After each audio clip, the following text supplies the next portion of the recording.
Avec ce schéma, nous allons voir le fonctionnement d'une voie de signalisation, la voie Notch. Il s'agit d'une voie de signalisation juxtacrine, c'est-à-dire que ça va se passer entre deux cellules voisines, une cellule source qui a le ligand et une cellule cible qui a le récepteur Notch. Alors le ligand, qui est ici transmembranaire à la membrane plasmique de la cellule source, c'est delta, mais il existe aussi d'autres ligands tels que Céret par exemple.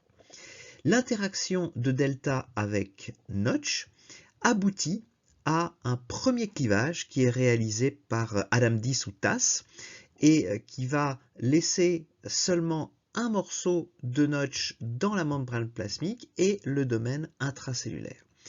Et ensuite, il y a un deuxième clivage qui va se passer, qui est appelé S3 ici, qui est réalisé par la gamma-sécrétase et qui va libérer le domaine intracellulaire de Notch, donc NIC1 ici ou NICD quelquefois on l'appelle.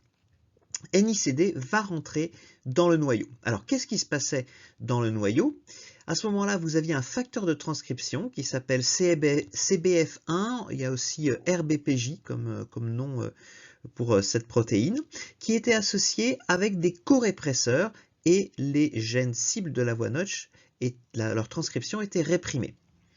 NICD arrive, il rentre dans le noyau et il va déplacer les corépresseurs et CBF1 va maintenant se trouver associé à lui et il va maintenant recruter plutôt des activateurs de la transcription, ce qui va aboutir à l'activation de l'expression des gènes cibles de Notch. Parmi ceux-là, il y a des facteurs de transcription de la famille S qui s'appellent S1, S3 et S5 essentiellement, qui sont exprimés à la suite de l'activation de Notch par son ligand.